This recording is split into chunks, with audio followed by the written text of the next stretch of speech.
یاد رکھیں انسان کے دل میں اللہ نے اتنی طاقت رکھی ہے، اتنی طاقت، جس چیز کا اپنے آپ کو عادی بنانا چاہے بنا لے گا. یہ جو کہتے ہیں نا گناہوں کی عادت پڑ گئی، یہ چھوٹتا نہیں ہے. اس لیے نہیں چھوٹتا کہ عادت ڈال لی ہے. چھوڑنے کی عادت ڈالو تو چھوٹنے کی عادت پڑ جائے گی. چھوڑنے کی عادت ڈالو گے، آہستہ آہستہ چھوڑنا شروع کر دو، چھوٹنے کی عادت پڑ جائے گی. ایک نسخہ بتا کے اپنی بات کو ختم کرتا ہوں. دیکھو گناہ کی عادت چھوٹتی کیسے ہے، ایک نسخہ بتا رہا ہوں، اور یہ نسخہ تجربے پر مبنی ہے، صرف ہوائی فائرنگ نہیں ہے، ہوائی باتیں نہیں ہیں، قرآن حدیث سے بھی ثابت اور تجارب سے بھی ثابت ہے. اپنے تجربے بتا رہا ہوں. ایک نسخہ، جب گناہ، دیکھو شیطان جو گناہ کرواتا ہے نا، وہ کیوں کرواتا ہے؟ وہ یہ سوچ کے کرواتا ہے کہ اب تو یہ گناہ کر لے پھر توبہ کر لینا، ایک دفعہ حسرت نہ رہے نا، تاکہ یہ مزہ میری زندگی سے رہ نہ گیا ہو. ایک صاحب یورپ گئے، کبھی انہوں نے نائٹ کلب نہیں دیکھے تھے، مجھے خود بتا رہے، کہہ رہے میں نے کہا ایک دفعہ نائٹ کلب کا ایک چکر ضرور لگاؤں گا میں نے کہا کیوں؟ کہنے لگے اس لیے کہ یہ حسرت نہ رہ جائے کہ نائٹ کلب نہیں دیکھے تھے کیا ہوتے ہیں. میں نے کہا نائٹ کلب میں ایک چکر لگانے کے بعد یہ حسرت، کہہ رہے کچھ کروں گا نہیں میں نے کہا پھر یہ حسرت رہ جائے گی کہ کچھ کیے بغیر دنیا سے چلا گیا.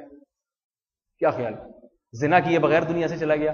شیطان یہ ورغلائے گا. پھر اگر زنا کر لیا تو زنا کے تو ہر روز نئے مزے ہیں، زنا کے تو ہر روز نئے مزے، ہر روز شکل تبدیل. شیطان پھر اور ورغلاتا رہے گا. میں نے کہا تجربوں 20-25 سال نکل جائیں گے، اس کے بعد جب بڑھاپا آئے گا تو کسی تجربے کے قابل نہیں رہو گے. پھر جو ہے نا اللہ کہے گا، اور پھر بڑھاپے میں توبہ کی توفیق بہت مشکل سے ملتی ہے، یہ بتا دوں. پھر کہیں گے بوڑھے میں توبہ، بوڑھا آدمی بہت مشکل سے توبہ کرتا ہے. وہ جو کسی سے بدگمان ہونا جائز نہیں ہے. بوڑھے نے اگر گناہ چھوڑا ہوا ہے، کسی مخصوص کے بارے میں بدگمان ہونا جائز نہیں ہے. کوئی بھی کبھی بھی توبہ کرے قبول ہے. لیکن عام طور پہ اگر بوڑھے سے گناہ چھوٹے ہوئے ہوتے ہیں تو وہ اس لیے وہ اس کو پتا ہے کہ نہیں ہو سکتے. اگر اللہ اس میں صحت لوٹا دے نا، صحت لوٹا دیں، پھر پتہ چلے گا کہ وہ توبہ پر قائم ہے یا نہیں. تو توبہ تو دل کی بات ہے نا، وہ تو اللہ ہی جانتا ہے. اللہ کو پتا ہے کہ اس کی صحت واپس آ جائے گی. جیسے ایک آدمی دریا میں ڈوب رہا تھا، ڈوبنے لگا، لوگوں نے کہا کوئی منت مان لے کہ اتنی دے گے اللہ کی راہ میں دوں گا تو شاید بچ جائے. اس نے کہا وہ منت نہیں، تیر کے نکل آؤں گا میں باہر. صحیح ہے نا، میں نے کہا خام میں دے گے دینی پڑیں گی. تو بہت سمجھایا لوگوں نے، باللہ جب اس کو یقین ہو گیا اب تو مر ہی رہا ہوں، نہیں بچتا. تو اس نے کہا اللہ تو نے مجھے بچا لیا تو 2 دیگیں تیرے نام پہ میں صدقہ کروں گا. ایک دم ایک لہر آئی، اس کو اٹھا کے باہر، جیسی باہر نکلا کہتے کیڑی دیگ، کون سی دیگ؟ ایک دم دوسری لہر آ کے اندر واپس. کہہ رہے بھائی میں یہ پوچھ رہا تھا کہ کھارے چاول کی یا میٹھے چاول؟ پوچھنے تو دو کم از کم، پوچھنے بھی نہیں دے رہے. وَإِذَا غَشِيَهُم مَوْجٌ كَالظُّلَلِ دَعَوُا اللَّهَ مُخْلِصِينَ لَهُ الدِّينَ. قرآن انسان کی نفسیات سے واقف ہے نا. قرآن بتاتا ہے جب مصیبت میں پڑتے ہو سب خالص اللہ کو پکارتے ہو. قرآن کہتا ہے توبہ بھی کرتے ہو، گناہوں کو لات مارنے کا عزم بھی کرتے ہو. جب تمہیں طوفانی موجیں تاروں طرف سے گھیر لیں، زلزلے میں پھنس جاؤ، موت کو اپنی آنکھوں سے دیکھنا شروع کر دو، دعوا اللہ مخلصین لئن انجیتنا صالحا لنکونن من الصالحین. اے اللہ اگر تو نے اس عذاب سے نجات دے دی، میں گناہوں کے قریب نہیں پھٹکوں گا، ضرور ضرور میں صالح لوگوں کی زندگی گزاروں گا. فلما نجاہم فمنہم مقتصد. فرمایا اگر ہم نجات دے دیں، منہم، من تبعیض کے لیے، بہت تھوڑے سے ہوتے ہیں جو اپنی اصلاح اعتدال پہ قائم رہتے ہیں. آگے دھمکی دی، یا ایھا الناس، اے لوگو انما بغیکم علی انفسکم. تم جو ہمارے خلاف بغاوتیں کر رہے ہو نا، معاہدے کرتے ہو، مصیبت میں پڑ گئے، پھر مصیبت سے نجات دیتے ہیں، دوبارہ پلٹ جاتے ہو، پھر مصیبت نہیں آتی، پھر موت تک ہم تمہیں گناہوں میں چھوڑ دیتے ہیں. لیکن یہ یاد رکھو جو تم نے معاہدہ توڑ کے بغاوت کی ہے، انما بغیکم علی انفسکم، اس بغاوت کا نقصان تم اپنے خلاف کر رہے ہو. یہ بغاوت تمہارے اپنے خلاف ہے، ہمارے خلاف نہیں ہے. متاع فی الدنیا، سورہ یونس کی یہ آیات ہے، کیسی پیاری آیات. متاع فی الدنیا، دنیا کا تھوڑا سا نفع اٹھا لو گے تھوڑے دن، اور بار بار نہ زلزلے آئیں گے، بار بار نہ طوفانی موجیں تمہیں گھیریں گی، بار بار نہ موت کے منہ میں جاؤ گے. ایک دفعہ گئے تھے، توبہ کر کے واپس آ گئے، اچھی بات ہے، توبہ کر کے واپس آ کے قائم رہے، اچھی بات. اگر دوبارہ بدل گئے، دوبارہ یہ تمہیں دھمکیاں نہیں ملیں گی خدا کی طرف سے، یہ بھی خوش قسمت لوگوں کو ملتی ہیں. لہذا تھوڑے دن کا نفع اٹھا لو گے. ثم الینا مرجعکم، پھر لوٹ کر ہمارے ہی طرف آنا ہے. فننبئکم بما کنتم تعملون، تمہاری ان بدماشیوں پر اور ان بغاوتوں کی تمہیں ہم خبر دے دیں گے، بتا دیں گے تم نے دنیا میں کیا کیا ہے.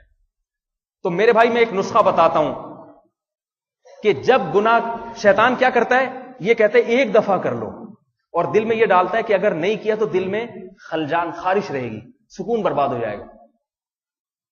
تو پہلی بات تو یہ کہ ہونے دو برباد، سکون برباد کرنے کا ہی تو ثواب ہے.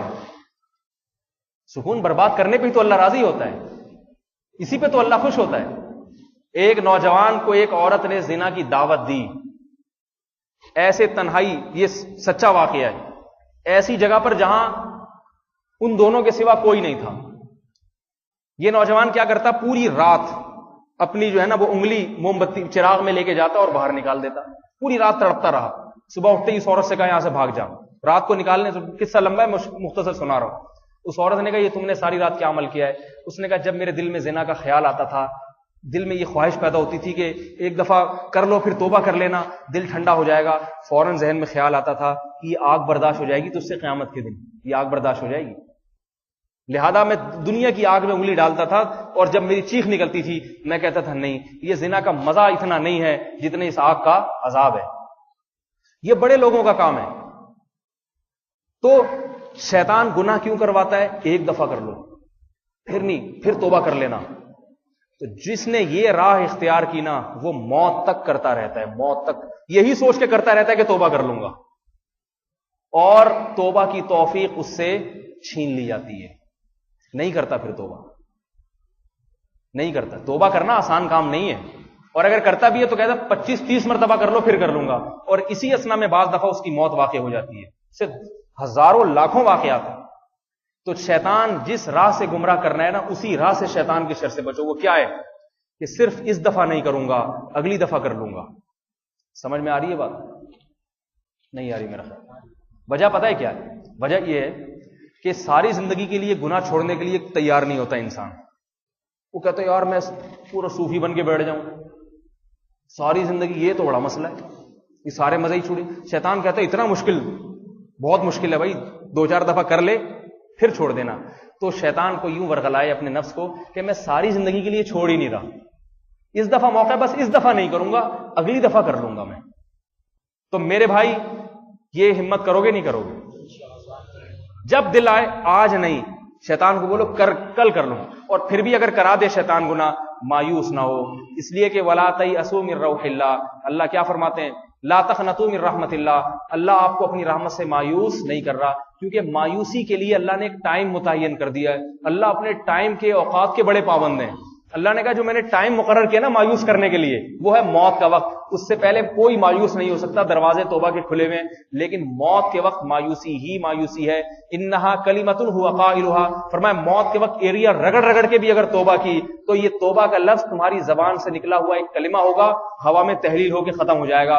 ومن ورائہ برزخ الی یوم یبعثون, اور ایک برزخ کی زندگی ہوگی قیامت کے دن تک کے لیے. تو میرے بھائی یہ ساری نصیحتیں, ساری باتیں موت کا جھٹکا دیکھنے سے پہلے کے لیے. اللہ ہماری عورتوں کو موت سے پہلے مکمل پردے کی توفیق عطا فرمائے, غیبتوں سے بچنے کی توفیق عطا فرمائے, والدینوں کی, ماں کی فرما برداری, باپ کی فرما برداری کی توفیق عطا فرمائے, شوہر کی اطاعت کی توفیق, جھوٹ چوری چغلی اور برائیوں اور چوریوں سے اللہ تعالی حفاظت فرمائے, اور ہمارے مردوں کو اللہ تعالی نظر کی حفاظت عطا فرما دے, ہمارے نوجوانوں کو داڑھی رکھنے کی توفیق عطا فرما دے.